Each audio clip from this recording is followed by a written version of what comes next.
Hello friends, welcome to our YouTube channel and we make videos for you people with great dedication. We work so hard and you do not even subscribe to our channel. Do not share the videos and do not even like them. I request you all with folded hands, please subscribe to the channel and press the bell icon so that you get our upcoming videos first. And share the channel with your friends and encourage us. Video later. Chapter 2 Biological Classification Monera protista fungi plantae. Since the dawn of civilization, there have been many attempts to classify living organisms. It was done instinctively, not using criteria that were scientific but born out of a need to use organisms for our own use for food, shelter and clothing. Aristotle was the earliest to attempt a more scientific basis for classification. He used simple morphological characters to classify plants into trees, shrubs and herbs. He also divided animals into two groups. Those which had red blood and those that did not. Aroids in Linnaeus' time, a two-kingdom system of classification with Plantae and Animalia kingdoms was developed that included all plants and animals, respectively. This system did not distinguish between the eukaryotes and prokaryotes, unicellular and multicellular organisms, and photosynthetic, green algae, and non-photosynthetic, fungi, organisms. Classification of organisms into plants and animals was casually done and was easy to understand, but a large number of organisms did not fall into either category, hence the two-kingdom classification used for a long time was found inadequate. Besides gross morphology, a need was also felt for including other characteristics like cell structure, nature of wall, mode of nutrition, habitat, methods of reproduction, evolutionary relationships, etc. Classification systems for the living organisms have hence undergone several changes over the time, though plant and animal kingdoms have been a constant under all different systems. The understanding of what groups, organisms be included under these kingdoms have been changing. The number and nature of other kingdoms have also been understood differently by different scientists over the time. अध्याय 2 जैविक वर्गीकरण Monera protista कवक Plantae. सभ्यता की शुरुआत से ही जीवों को वर्गीकृत करने के कई प्रयास हुए हैं। ये सहज रूप से किया गया था, न कि वैज्ञानिक मानदंडों का उपयोग करके, बल्कि भोजन, आश्रय और कपड़ों के लिए जीवों का उपयोग करने की आवश्यकता से। वर्गीकरण के लिए अधिक वैज्ञानिक आधार का प्रयास करने वाले अरस्तु सबसे पहले व्यक्ति थे। उन्होंने पौधों को पेड़ों, झाड़ियों और जड़ी बूटियों में वर्गीकृत करने के लिए सरल रूपात्मक लक्षणों का उपयोग किया। उन्होंने जानवरों को भी दो समूहों में विभाजित किया, जिनमें लाल रक्त था और वे जिनमें नहीं था। एरोइड्स लिनियस के समय में प्लांटे और एनिमिलिया साम्राज्यों के साथ वर्गीकरण की एक दो साम्राज्य प्रणाली विकसित की गई थी, जिसमें क्रमशः सभी पौधे और जानवर शामिल थे। ये प्रणाली यूकेरियोट्स और प्रोकैरियोट्स, एक कोशिकीय और बहुकोशिकीय जीवों और प्रकाश संश्लेषक, हरे शैवाल, और गैर प्रकाश संश्लेषक, कवक, जीवों के बीच अंतर नहीं करती थी। पौधों और जानवरों में जीवों का वर्गीकरण आसानी से किया गया था और इसे समझना आसान था, लेकिन बड़ी संख्या में जीव किसी भी श्रेणी में नहीं आते थे। इसलिए लंबे समय तक इस्तेमाल किए जाने वाले दो साम्राज्य वर्गीकरण को अपर्याप्त पाया गया। इसके अलावा सकल आकारिकी में अन्य विशेषताओं जैसे कोशिका संरचना, दीवार की प्रकृति, पोषण का तरीका, आवास, प्रजनन के तरीके, विकासवादी संबंध आदि को शामिल करने की भी आवश्यकता महसूस की गई। इसलिए जीवित जीवों के लिए वर्गीकरण प्रणाली समय के साथ कई बदलावों से गुजरी है। हालांकि पौधे और पशु साम्राज्य सभी अलग अलग प्रणालियों के तहत एक स्थिर रहे हैं। इन राज्यों के तहत किन समूहों, जीवों को शामिल किया जाए, इसकी समझ बदल रही है। अन्य राज्यों की संख्या और प्रकृति को भी समय के साथ विभिन्न वैज्ञानिकों द्वारा अलग अलग तरीके से समझा गया है। R.H. Whitaker, 1969, proposed the five-kingdom classification.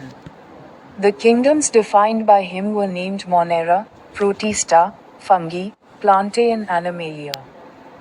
The main criteria for classification used by him include cell structure, body organization, mode of nutrition, reproduction and phylogenetic relationships. Table 2.1 gives a comparative account of different characteristics of classification used by him includes cell structure, body organization, mode of nutrition, reproduction and phylogenetic relationships. Table 2.1 gives a comparative account of different characteristics of the reproduction and phylogenetic relationships. Table 2.1 gives a comparative account of different characteristics of the five kingdoms. The three-domain system has also been proposed that divides the kingdom Monera into two domains, leaving the remaining eukaryotic kingdoms in the third domain and thereby a six-kingdom classification. You will learn about this system in detail at higher classes. Let us look at this five-kingdom classification to understand the issues and considerations that influenced the classification system. Earlier classification systems included bacteria, blue-green algae, fungi, mosses, ferns, gymnosperms and the angiosperms under plants. The character that unified this whole kingdom was that all the organisms included had a cell wall in their cells. This placed together groups which widely differed in other characteristics. It brought together the prokaryotic bacteria and the blue-green algae, cyanobacteria, with other groups which were eukaryotic. It also grouped together the unicellular organisms and the multicellular ones, say, for example, Chlamydomonas and Spirogyra were placed together under algae. The classification did not differentiate between the heterotrophic group fungi and the autotrophic green plants, though they also showed a characteristic difference in their walls composition. The fungi had chitin. R.H. Whitaker, 1969, ने 5 जगत वर्गीकरण का प्रस्ताव रखा। उनके द्वारा परिभाषित जगतों को मोनेरा, प्रोटिस्टा, फंगी, प्लांटे और एनीमिया नाम दिया गया। उनके द्वारा इस्तेमाल किए गए वर्गीकरण के मुख्य मानदंडों में कोशिका संरचना, शरीर संगठन, पोषण का तरीका, प्रजनन और फाइलोजेनेटिक संबंध शामिल हैं। तालिका 2.15 जगतों की विभिन्न विशेषताओं का तुलनात्मक विवरण देती है। 3 डोमेन प्रणाली भी प्रस्तावित की गई है जो मोनेरा जगत को 2 डोमेन में विभाजित करती है। शेष यूकेरियोटिक जगत को तीसरे डोमेन में छोड़ देती है और इस प्रकार 6 जगत वर्गीकरण होता है। आप उच्च कक्षाओं में इस प्रणाली के बारे में विस्तार से जानेंगे। वर्गीकरण प्रणाली को प्रभावित करने वाले मुद्दों और विचारों को समझने के लिए आइए इस 5 जगत वर्गीकरण को देखें।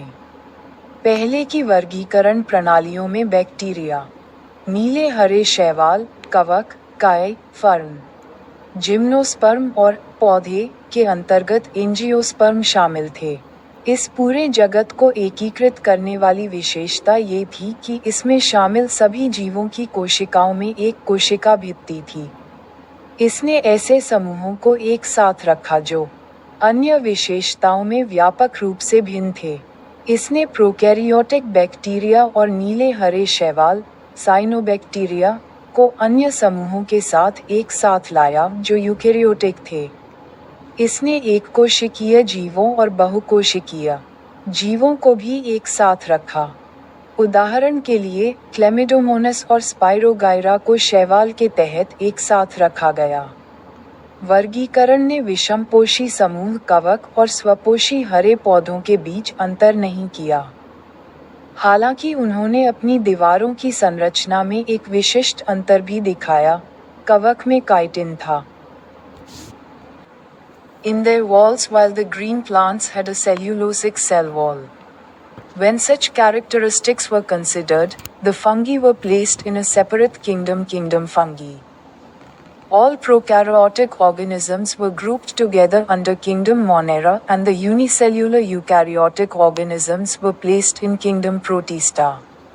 Kingdom Protista has brought together Chlamydomonas, Chlorella, earlier placed in algae within plants and both having cell walls, with Paramecium and amoeba, which were earlier placed in the animal kingdom which lacks cell wall. It has put together organisms which, in earlier classifications, were placed in different kingdoms. This happened because the criteria for classification changed. This kind of changes will take place in future too, depending on the improvement in our understanding of characteristics and evolutionary relationships. Over time, an attempt has been made to evolve a classification system which reflects not only the morphological, physiological and reproductive similarities, but is also phylogenetic, i.e., is based on evolutionary relationships.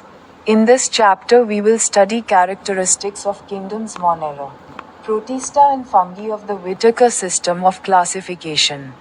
The kingdoms Plantae and Animalia, commonly referred to as plant and animal kingdoms, respectively, will be dealt separately in chapters 3 and 4. 2.1 Kingdom Monera. Bacteria are the sole members of the kingdom Monera. They are the most abundant microorganisms. Bacteria occur almost everywhere. Hundreds of bacteria are present in a handful of soil. They also live in extreme habitats such as hot springs, deserts, snow and deep oceans where very few other life forms can survive. Many of them live in or on other organisms as parasites. Bacteria are grouped under 4 categories based on their shape: the spherical coccus, plural, cocci; the rod-shaped bacillus, plural, bacilli; the comma-shaped vibrium, plural, vibrio; and the spiral spirillum, plural, spirilla, figure 2.1। उनकी दीवारों में जबकि हरे पौधों में cellulosic कोशिका भित्ति होती है। जब ऐसी विशेषताओं पर विचार किया गया, तो कवक को एक अलग साम्राज्य किंगडम फंगी में रखा गया। सभी प्रोकैरियोटिक जीवों को किंगडम मोनेरा के तहत एक साथ समूहीकृत किया गया और एक कोशिकीय यूकेरियोटिक जीवों को किंगडम प्रोटिस्टा में रखा गया। किंगडम प्रोटिस्टा ने क्लैमिडोमोनस, क्लोरेला पहले पौधों के भीतर शैवाल में रखा गया था और दोनों में कोशिका भित्ति थी, को पैरामीशियम और अमीबा, जिन्हें पहले पशु साम्राज्य में रखा गया था जिसमें कोशिका भित्ति नहीं थी, के साथ एक साथ लाया है। इसने उन जीवों को एक साथ रखा है जिन्हें पहले के वर्गीकरणों में अलग अलग साम्राज्यों में रखा गया था। ऐसा इसलिए हुआ क्योंकि वर्गीकरण के मानदंड बदल गए। विशेषताओं और विकासवादी संबंधों की हमारी समझ में सुधार के आधार पर भविष्य में भी इस तरह के बदलाव होंगे। समय के साथ एक वर्गीकरण प्रणाली विकसित करने का प्रयास किया गया है जो न केवल रूपात्मक, शारीरिक और प्रजनन समानताओं को दर्शाता है, बल्कि फाइलोजेनेटिक भी है, यानी विकासवादी संबंधों पर आधारित है। इस अध्याय में हम किंगडम मोनेरा की विशेषताओं का अध्ययन करेंगे। वर्गीकरण की विटेकर प्रणाली के प्रोटिस्टा और कवक, प्लांटे और एनीमिया साम्राज्य, जिन्हें आमतौर पर क्रमशः पौधे और पशु साम्राज्य के रूप में संदर्भित किया जाता है, अध्याय 3 और 4 में अलग अलग निपटाए जाएंगे।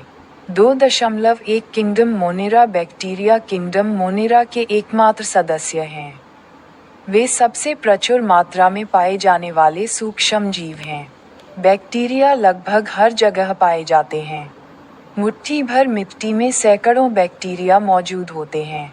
वे गर्म झरनों, रेगिस्तानों, बर्फ और गहरे महासागरों जैसे चरम आवासों में भी रहते हैं, जहां बहुत कम अन्य जीवन रूप जीवित रह सकते हैं। उनमें से कई परजीवी के रूप में अन्य जीवों में या उन पर रहते हैं। बैक्टीरिया को उनके आकार के आधार पर 4 श्रेणियों में वर्गीकृत किया जाता है। Though the bacterial structure is very simple, they are very complex in behavior. Compared to many other organisms, bacteria as a group show the most extensive metabolic diversity. Some of the bacteria are autotrophic, i.e., they synthesize their own food from inorganic substrates. They may be photosynthetic autotrophic or chemosynthetic autotrophic. The vast majority of bacteria are heterotrophs, J, C. They depend on other organisms or on dead organic matter for food. 2.1.1 Archaebacteria. These bacteria are special since they live in some of the most harsh habitats such as extreme salty areas, halophiles, hot springs, thermoacidophiles, and marshy areas, methanogens. Archaebacteria differ from other bacteria in having a different cell wall structure, and this feature is responsible for their survival in extreme conditions. Methanogens are present in the gut of several ruminant animals such as cows and buffaloes, and they are responsible for the production of methane, biogas, from the dung of these animals. 2.1.2 Eubacteria. There are thousands of different eubacteria or true bacteria. They are characterized by the presence of a rigid cell wall, and if motile, a flagellum. The cyanobacteria, also referred to as blue-green algae, have chlorophyll similar to green plants and are photosynthetic autotrophs. Figure 2.2. The cyanobacteria are unicellular, colonial or filamentous, freshwater, marine or terrestrial algae. The colonies are generally surrounded by gelatinous sheath. They often form blooms in polluted water bodies. Some of these organisms can fix atmospheric nitrogen in specialized cells called heterocysts, e.g. nostoc and anabina. Chemosynthetic autotrophic bacteria oxidize various inorganic substances such as nitrates, nitrites and ammonia and use the released energy for their ATP production. They play a great role in recycling nutrients like nitrogen, phosphorus, iron and sulfur. Heterotrophic bacteria are most abundant in its nature. The majority are important decompose. Many of them have a significant impact on Uleuma affairs. हालांकि bacteria की संरचना बहुत सरल है, लेकिन वे व्यवहार में बहुत जटिल हैं। कई अन्य जीवों की तुलना में बैक्टीरिया एक समूह के रूप में सबसे व्यापक चयापचय विविधता दिखाते हैं। कुछ बैक्टीरिया स्वपोषी होते हैं, यानी वे अकार्बनिक सबस्ट्रेट से अपना भोजन संश्लेषित करते हैं। वे प्रकाश संश्लेषक स्वपोषी या रसायन संश्लेषक स्वपोषी हो सकते हैं। अधिकांश बैक्टीरिया विषमपोषी होते हैं, जैसे कि वे भोजन के लिए अन्य जीवों या मृत कार्बनिक पदार्थों पर निर्भर होते हैं। 2.1.1 आर्कीबैक्टीरिया। ये बैक्टीरिया विशेष हैं क्योंकि वे कुछ सबसे कठोर आवासों जैसे कि अत्यधिक नमकीन क्षेत्रों, हेलोफाइल्स, गर्म झरनों, थर्मोएसिडोफाइल्स और दलदली क्षेत्रों, मेथेनोजेंस, में रहते हैं। आर्कीबैक्टीरिया अन्य बैक्टीरिया से अलग कोशिका भित्ति संरचना होने के कारण भिन्न होते हैं और यह विशेषता चरम स्थितियों में उनके जीवित रहने के लिए जिम्मेदार होती है। मीथेनोजेंस गाय और भैंस जैसे कई जुगाली करने वाले जानवरों की आंत में मौजूद होते हैं और वे इन जानवरों के गोबर से मीथेन, बायोगैस, के उत्पादन के लिए जिम्मेदार होते हैं। 2.1.2 यूबैक्टीरिया। हजारों अलग अलग यूबैक्टीरिया या सच्चे बैक्टीरिया होते हैं। वे एक कठोर कोशिका भित्ति की उपस्थिति और अगर गतिशील हैं तो एक कशाभिका की उपस्थिति से पहचाने जाते हैं। साइनोबैक्टीरिया, जिन्हें नीले हरे शैवाल भी कहा जाता है, में हरे पौधों के समान क्लोरोफिल होता है और वे प्रकाश संश्लेषक स्वपोषी होते हैं। चित्र 2.2। साइनोबैक्टीरिया एक कोशिकीय, औपनिवेशिक या तंतुमय होते हैं। मीठे पानी, समुद्री या स्थलीय शैवाल, कॉलोनियाँ आमतौर पर जिलेटिनस म्यान से घिरी होती हैं। वे अक्सर प्रदूषित जल निकायों में खिलते हैं। इनमें से कुछ जीव हेटेरोसिस्ट नामक विशेष कोशिकाओं में वायुमंडलीय नाइट्रोजन को स्थिर कर सकते हैं, जैसे कि nostoc and anabaena, chemosynthetic autotrophic bacteria nitrates, nitrites और अमोनिया जैसे विभिन्न अकार्बनिक पदार्थों का ऑक्सीकरण करते हैं और अपने एटीपी उत्पादन के लिए जारी ऊर्जा का उपयोग करते हैं। वे नाइट्रोजन, फॉस्फोरस, आयरन और सल्फर जैसे पोषक तत्वों को पुनर्चक्रित करने में एक बड़ी भूमिका निभाते हैं। हेट्रोट्रॉफिक बैक्टीरिया अपनी प्रकृति में सबसे प्रचुर मात्रा में होते हैं। अधिकांश महत्वपूर्ण विघटन करते हैं, उनमें से कई का हमारे चमड़े के मामलों पर महत्वपूर्ण प्रभाव पड़ता है। वे एंटीबायोटिक्स, फिक्सर, नेट्रोसेनेटेनाइट के उत्पादन को चलाने में सहायक होते हैं। 13 हेट्रोसिस्ट म्यूसिलेजिनोश्रग